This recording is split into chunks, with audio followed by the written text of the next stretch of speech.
Hey y'all, welcome to a new What's for Dinner. Today I'm going to be sharing 5 delicious and budget-friendly dinners that I've recently made for my family.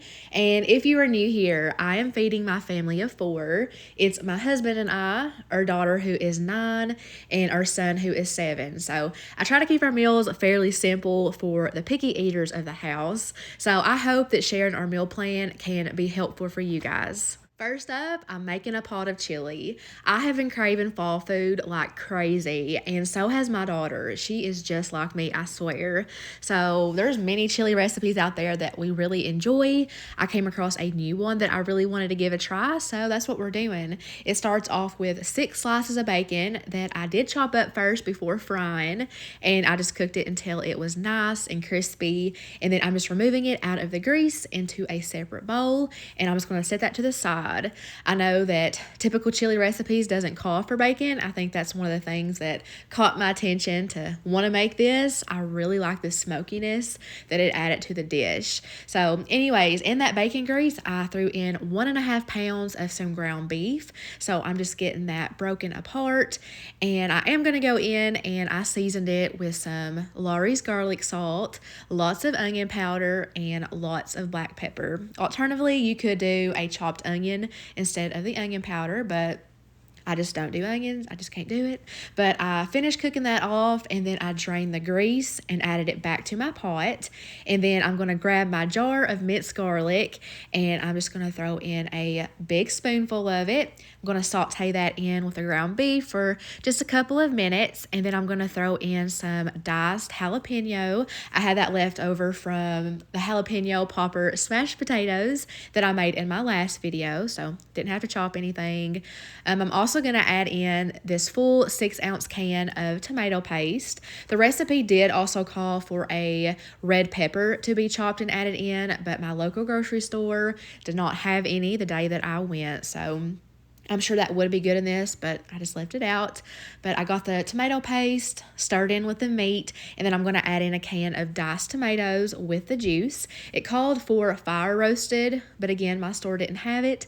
They also did not have beef broth, but luckily I always have this beef powder in my spice cabinet, so I just made my own. But you need 2 cups of beef broth. So I did 2 cups of water to 2 teaspoons of the bouillon powder. Going to give it a good stir, and now we're going to add in all of our beans. So it's 1 can of pinto beans, 1 can of black beans, and 1 can of kidney beans. And I did drain all of those before adding them into my pot. So you can already tell this is going to be a thick, hearty chili. So now I'm going to start adding in all of the spices. So it's a tablespoon of oregano, 2 teaspoons of ground cumin, 2 teaspoons of some kosher salt, a teaspoon of ground black pepper, a teaspoon of smoked paprika, and 2 tablespoons of chili powder. And as always, anytime I follow a recipe, it will be linked down below in my description box if you want to print it, screenshot it, whatever. I did also add in a big splash of Worcestershire sauce, gave it a good stir, and then lastly, I'm just adding in that cooked and crumbled bacon that I did in the first step. So final stir, I'm going to bring this up to a good simmer, and then I'm going to cover that with a lid and turn it down to a lower heat, and I let that cook for 3 hours. So this had a good long cook time for all of those flavors to really develop, and it just had my kitchen smelling so good. And to me, this is the perfect consistency for a chili. So we topped our bowls with some sharp cheddar cheese that I shredded and sour cream, and my favorite thing to mix in with chili is saltine crackers. I like to crumble them up and stir it all together. Now, as for the chili recipe itself, it was amazing. Definitely a new favorite to add to our list. Both kids went back for seconds, so it was a hit. Now, I know a lot of people actually get mad about like chili in the summer, but we're not like that. And I get asked all the time, what's my favorite thing to cook? It's definitely like soups and stews. Next up, I'm going to be making a creamy chicken pasta with bacon and corn. So that's the rest of the bacon that came from the same package I used for the chili. So one package of bacon made 2 dinners. So I popped that in the oven to cook, and now I'm going to start prepping my chicken. So these are boneless, skinless chicken thighs. You could also use chicken breasts if you wanted to. We do really like the chicken thighs though. So chop those into bite-sized pieces. I got my large skillet out, and I heated up 2 tablespoons of olive oil and dropped in my chopped chicken. Now you need around 1.5 pounds of the chicken, so I did dice up all that chicken on the cutting board, and I just weighed out what I needed, and then what was left over I used for one of Josh's lunch boxes, which will be in an upcoming video. But I am going to start seasoning my chicken. So I did some salt, pepper, some smoked paprika, and a little bit of Italian seasoning. And then I'm going to go in, give everything a really good stir. That way I know that the seasonings are coating all of the chicken. I know a lot of people do this like in a separate bowl first and then dump it in the skillet, but this is just how I do it most of the time. Kind of saves a dish. But then I get it spread out in an even layer to let that cook for a few minutes. Around this time my bacon was done, so I pulled that out, put it on a paper towel lined plate. I'm going to set that to the side and crumble it up. And then I'm just going in and giving it a good stir. And I'm just going to let that continue cooking until it's fully cooked, no longer any pink. Over there to the left, I have a pot of water boiling, and this is the pasta that I'm going to be using. The recipe did call for bow tie pasta, but I didn't have any. I went to the dollar store up the road. They didn't have any either. I've been having a time trying to get ingredients lately, but I always make do with what I have. So got that chicken out of the pan and add it to a separate bowl. And now I'm going to add in some corn. I actually prepped this corn earlier in the day. This is some fresh summer corn. I cooked it in the microwave actually, and then I cut it off the cob, and all I had to do was dump it in the skillet when it was dinner time. So I'm cooking that in those chicken juices, and I season the corn with salt, pepper, smoked paprika, and chili powder. Every summer, my dad gets loads and loads of fresh corn. He gets it from his friends' gardens. So that was kind of my inspiration for making this. He gave me some corn. I wanted to use it, and I was also really craving some pasta. So I did take half of that corn out. We're going to reserve that for the topping of the bowls at the end. And then the corn that was left in the skillet, I added in a cup of heavy cream and a half a cup of freshly shredded Parmesan cheese. Once that all came together, I dumped in my cooked and drained pasta as well as that cooked chicken. And I didn't mention it earlier, but I did use around 10 ounces of pasta. I always do that with my food scale to make sure everything's kind of accurate. But tossed all that together, and it was done. Now, it wasn't enough sauce to coat everything, but we do like our pastas a little bit saucier, so I do think that I would double the sauce recipe for the next time. But here is my bowl. I topped mine with some extra Parmesan cheese, some of that cooked and chopped bacon, and a good amount of that corn. I feel like this is a perfect recipe for the summertime. Really like the flavors going on in there. The seasonings complemented the corn and everything really well, and the kids really like the pasta shape, so of course they enjoy this meal too. Up next, I'm going to be making a bubble up pizza bake, and it calls for a can of these Southern Home Style buttermilk biscuits. So I'm just going to take each biscuit and chop it into 9 pieces. Now, typically, I'm not the biggest fan of canned biscuits. I rarely buy them, but it honestly worked really well in this particular recipe. So got all those chopped up, going to scoot that to the side and grab a mixing bowl. I'm going to melt down a half a stick of butter in the microwave, and then into that, I'm going to add a tablespoon of some dried oregano, a teaspoon of dried parsley, and a spoonful of minced garlic. Now, you could totally use fresh garlic if you wanted to. I always kind of go back and forth between the jarred kind and fresh. It just kind of depends on my mood for that particular night. Either one works. But I'm also going to add in a half a cup of shredded Parmesan cheese. Give it a good stir, and that's what's going to coat these little biscuit pieces. I didn't think it was going to be enough at first because that Parmesan cheese kind of soaked up the butter, but it ended up working perfectly. So after I got all of that folded together, I grabbed my 9x13 casserole dish. I sprayed it with some nonstick cooking spray, and I just dumped out those garlicky butter biscuit pieces. And I found it easiest to just kind of go in with my hands to spread that out to cover the bottom. And I'm going to bake that at 400 degrees for 15 minutes. While those are baking, I'm going to brown up a pound of sausage. Now, the recipe calls for Italian sausage, but as I mentioned before, we're just not the biggest fans of that. So I'll always replace it with breakfast sausage, and it always comes out great. But I did go in and season that sausage with just a little bit of salt, and I did pepper, onion, and garlic powder. So I'm just getting that chopped up good, and I'm just going to let that continue cooking until it's fully browned, and I will, of course, drain the grease. So by this point, the biscuit bites were ready to be pulled from the oven. So I'm just going to cover those in some pizza sauce. We have recently been liking this Classico one. It tastes really good. My only complaint is there's like a few big chunks of tomatoes in it, and I like a smooth pizza sauce personally, but I just simply remove those, and it's really good. I'll continue to buy it. And now I'm just going to start layering over that cooked and browned sausage. Like I said, I did make sure to drain the grease first, and I wasn't too sure if I was going to use all of that sausage to start with, but I did end up adding in the full pound. So getting that spread out good, and now I'm going to start layering on my shredded mozzarella cheese. I ended up using about a bag and a half, so that's like 3 cups of cheese. And like I've been saying in my last few videos, I do like to use the whole milk mozzarella because it melts a lot better and it just has a better taste to it. So lastly, I am just going to layer on some pepperonis. I'm going to cover every surface of this casserole with pepperonis, and at this point you could add any of your favorite pizza toppings, whatever you would like, but this is what all of us like. So that's going to go back in that 400-degree oven for 15 minutes. And here is what it looks like once I pulled it from the oven. We are a huge pizza-loving family, so this was right up our alley. I wanted to make sure to cut into it for y'all to show y'all how easily that lifted out. Nothing stuck. Held together very good. And I topped mine with some crushed red pepper flakes, and we really like ranch with our pizza, other than my son. He doesn't eat ranch. But this was a really good recipe. It definitely exceeded my expectations. And I didn't serve this with anything because we went out this same day for a later lunch.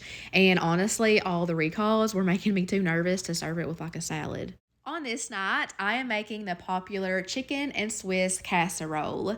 I know this has been around many years, but it's not something that I really make.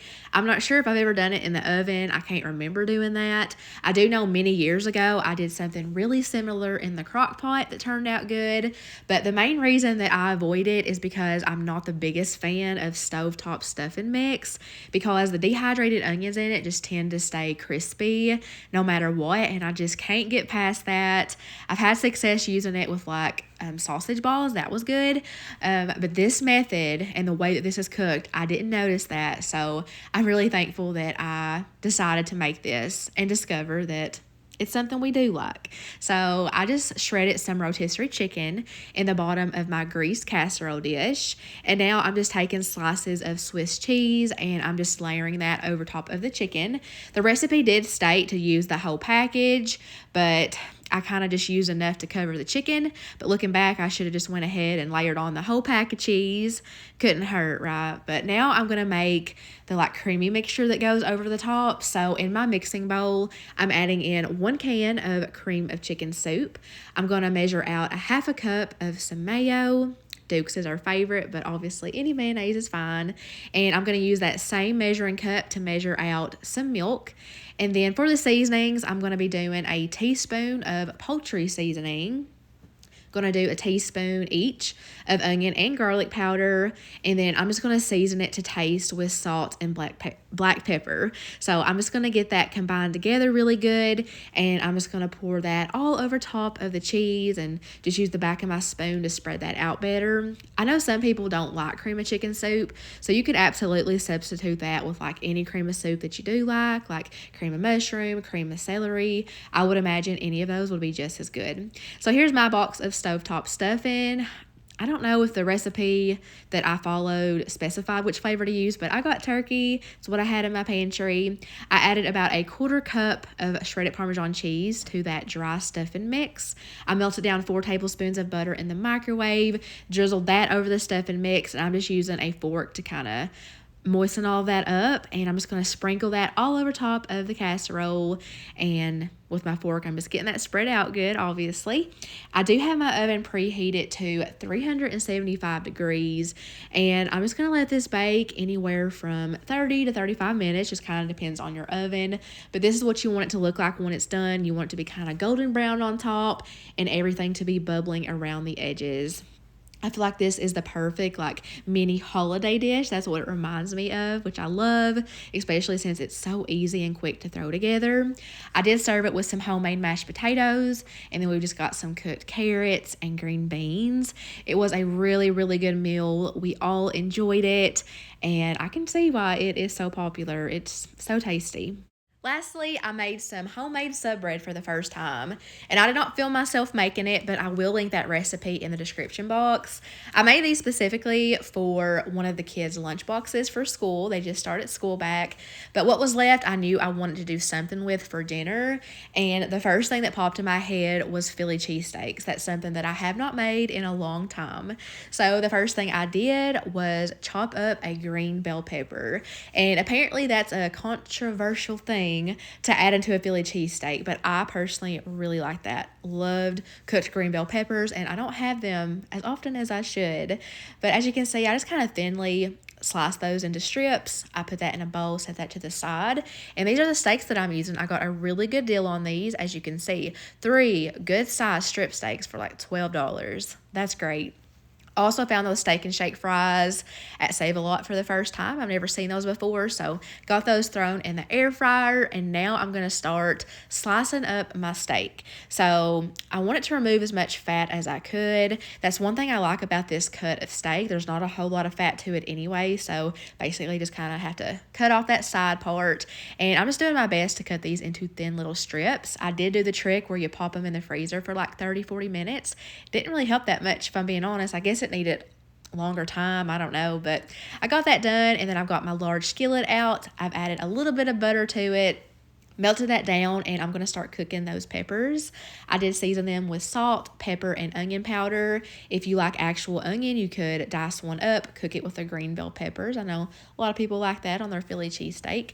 I didn't want to cook these for too long. I just wanted them to be kind of crispy, or not crispy, but a little bit crunchy. So once it started to kind of caramelize a bit, I just got those out of the pan into that same bowl we started with. So I'm going to set that to the side, and then in the same skillet, I'm going to spray in some olive oil, and I'm also going to melt down a little bit of butter, and I'm just going to make sure that the bottom of that pan is fully coated. And then I'm going to throw in that steak, and I do have my heat on a medium-high heat because I want to cook this quick, because I don't want this to turn out like tough and chewy. There's nothing worse than chewy steak. And I did not follow a recipe for this. I pretty much just winged it. So I just seasoned the steak with plenty of kosher salt and black pepper. Steak is one of those things that I tend to not use a lot of seasonings for. I like it with just salt and pepper, but if you want to add additional things, definitely go for it. Once it all started to turn kind of brown, I added in several dashes of Worcestershire sauce. And now I'm going to start layering a whole pack of sliced provolone cheese over the top. And around this time, I did cut off the heat because, again, I do not want to overcook that steak. And one thing that I've noticed when I'm cooking Philly cheesesteaks is all the liquid that comes out of it, and I just can't seem to get rid of it.